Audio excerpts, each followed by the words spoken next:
तो तीसरा प्रश्न है सर कि एज अ यंग पर्सन, ये किसी ने भेजा था, as a young person I see around me people who prefer to be staunch Jains, but their behavior is full of rag and dvesh.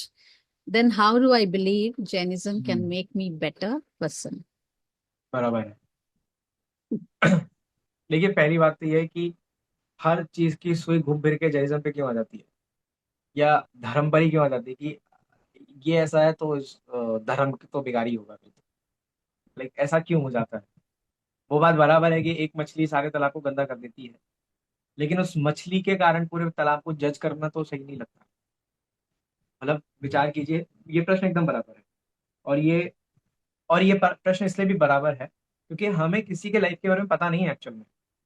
जिसका पता चल जाता है उसका लगता है यार यार तो बड़ा खराब व्यक्ति है। आपको किसके बारे में पता है कि कौन कैसा है? और जब आपको पता है कि ये व्यक्ति ऐसा भी निकल सकता है तो आप उसके उस पक्ष को देखते ही क्यों हो? जैसे मैंने पिछले प्रश्न में भी बोला था, अगर कोई दुकानदार किसी ग्राहक को देखता है और वो कह रहा है "ये तो बड़ी गाली दे रहा है, ये तो बहुत गुस्से वाला व्यक्ति है, देखो तो जरा अपनी पत्नी को कैसे चिल्ला रहा है, कैसे बच्चों पे डांट रहा है"। क्या अगर दुकानदार ये करने लगे तो वो सामान बेच ही नहीं पाएगा?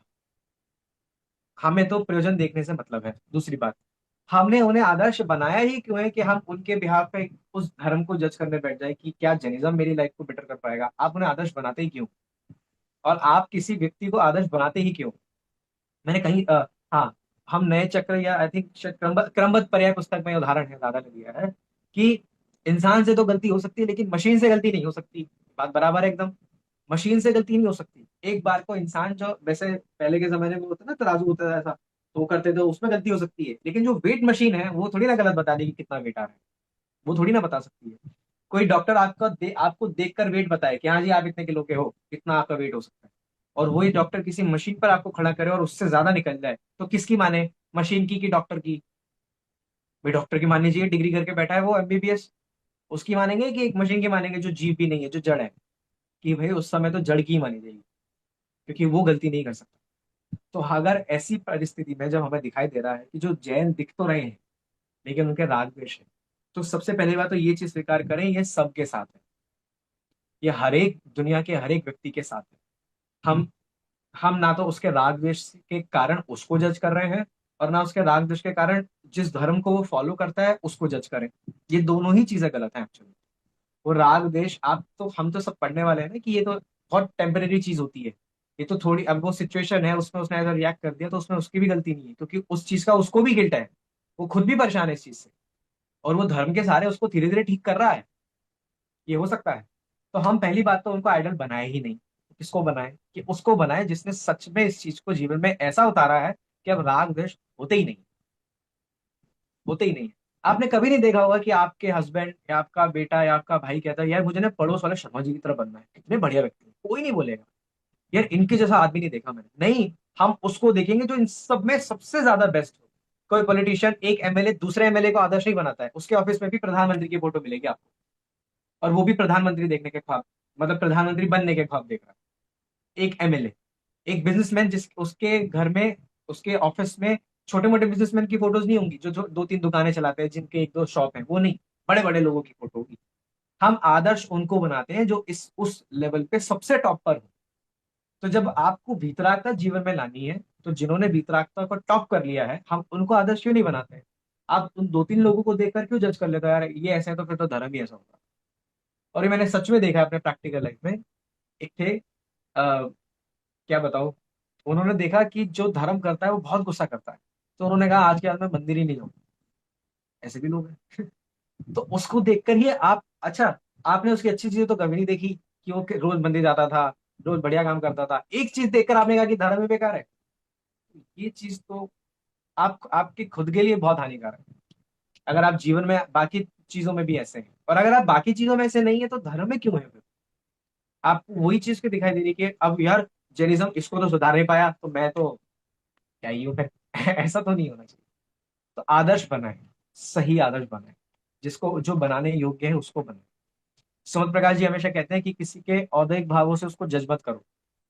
अगर आप लोगों ने सुना हो ये चीज, किसी का कोई औद्योगिक भाव, अरे कोई बहुत अच्छा पढ़ता है उसको देखा बढ़िया व्यक्ति है, तो वो क्षोभशम है। वो उससे पूरा व्यक्ति डिफाइन नहीं होता, वो तो एक शैक्षणिक भाव है। ये तो बड़ा गुस्सा करते हैं, ये कितने शांत रहते हैं, इनके साथ रहना चाहिए। ये भी औदैहिक भाव है। कषाय शांत हैं, औपशमिक भाव, वो भले ही उसके लिए बेटर है, लेकिन उस औपशमिक भाव को मुझे आदर्श नहीं बनाना है। पूरी जिनवाणी में कहीं औदैहिक, औपशमिक, शैक्षणिक भाव को आदर्श बनाया हो तो रेफरेंस निकाल के दीजिएगा। कहीं नहीं, कोई आदर्श नहीं है। जो तीर्थंकर परमात्मा, उनको तीर्थंकर संज्ञा भी तब मिलती है जब वो 13वें गुण स्थान में हो। और उसके पहले जो जन्म कल्याणक बना रहे हैं, गर्भ कल्याणक बना रहे हैं, रत्नों की वर्षा हो रही है, अभिषेक हो रहा है, खिलौने आ रहे हैं, देवियां ये हो रही है, वो हो रहे हैं, राज सभा में बैठे हैं, वो कुछ भी आदर्श नहीं है। मंदिर में ऋषभदेव भगवान की प्रतिमा कौन से ऋषभदेव की है? जो नीलांजना का नृत्य देख रहे थे वो, या जो केवल ज्ञानी है वो? अब देख तो वो भी रहे थे ना, राजा तो वो भी थे ना। कि नहीं, जब संसार में थे तो सांसारिक जो हिंसा होती थी वो उन्होंने भी की ना। लेकिन वो उन्होंने की, उन्होंने छोड़ा, हमने उसको आदर्श बनाया।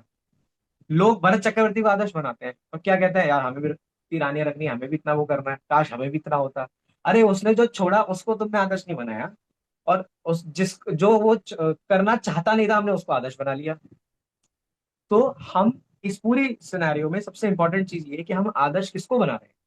उस एक व्यक्ति को नहीं जिसके जीवन में राग द्वेष है, हमें उसको आदर्श बनाना है जो सच में वीतरागी है।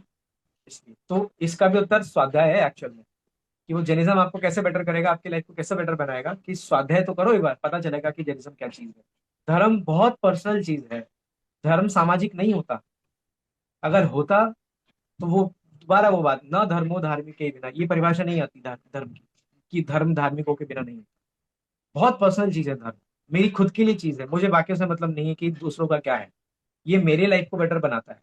ना मुझे दूसरों से कोई प्रेरणा लेनी है, ना उनसे कोई बात सीखनी है। मुझे जिनवाणी ही मेरे लिए आदर्श है। कोई दुनिया में कुछ भी मुझे सिखाता रहे, क्या जिनवाणी में उसके लिए वो चीज अवेलेबल है? अगर नहीं है तो मैं उसे कैसे मांगू? ये हम पे भी लागू होता है। यहाँ भी अगर कोई पढ़ा रहा है, सिखा रहा है, आप और आपकी टीचर भी, मतलब वो जिनवाणी से पढ़ा रहे हैं, तो एट द एंड जिनवाणी शरणभूत है ना। कई बार मैं, अगर मैंने कोई उत्तर दिया, हो सकता है मैंने कोई उत्तर दिया और वो जिनवाणी में नहीं है, तो आप मेरी नहीं, एक बार उसको क्रॉस चेक कर लो, ये जो कह रहे हैं सही कह रहे हैं कि नहीं। अगर ये चीज होगी ना लाइफ में, अगर क्रॉस चेक करना होगा, अगर हमें क्रॉस चेक करना आता है हर चीज, तो आप कभी धोखा नहीं खाएंगे। जी sir. Basically, Tanuji, there is no excuse that we should take.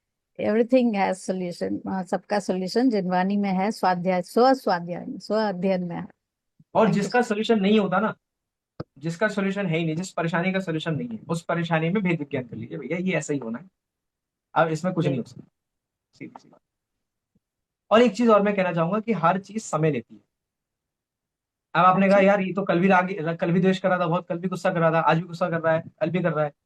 उसको खुद को पता होगा कि उस चीज को धीरे धीरे कम कर रहा है। हमारे हाथ में चोट लग गया, एक्सीडेंट हो गया, फ्रैक्चर हो गया हाथ में। अब डॉक्टर ने कहा भैया 21 दिन का प्लास्टर बंधेगा, ध्यान रखना। 21 दिन के पहले नहीं होगा कुछ भी, और 21 दिन बाद ही आना मेरे पास। और वो रोज डॉक्टर डॉक्टर को कॉल कर, दर्द हो रहा है, दर्द हो रहा है, हटा दो उसको, हटा दो उसको। अरे भाई जब तक को बोला है 21 दिन रुक, वेट कर, ये प्लास्टर Right. 21 दिन बाद ही खुलेगा। तो जब हमें मालूम है जिस चीज को ठीक होने में समय लगता है, अब उस चीज में समय के पहले आकुलता करने से कुछ फर्क नहीं पड़ने वाला, ना कुछ लाभ होने वाला है। अगर हमें मालूम है कि हमारे जीवन में परेशानी आई है और इसको जाने में टाइम लगेगा, तो उस बीच परेशान होना लाजमी है, मतलब बिल्कुल होगा, ऐसा नहीं है कि हम बहुत वो है। लेकिन उसके साथ साथ उसका काउंटर भी रेडी रखिए दिमाग में। स्वाध्याय।